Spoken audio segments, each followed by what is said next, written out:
melawai. Jelang perayaan malam tahun baru, Wakil Gubernur DKI Jakarta, Rano Karno, pantau persiapan panggung hiburan di Bundaran Hotel Indonesia, Jakarta Pusat.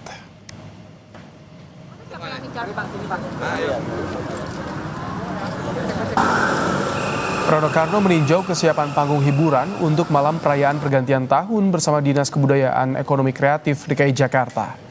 Rano menyebut persiapan panggung hiburan sudah hampir rampung. Tidak ada pertunjukan kembang api mengingat kondisi korban bencana banjir bandang di Aceh, Sumatera Utara, dan Sumatera Barat.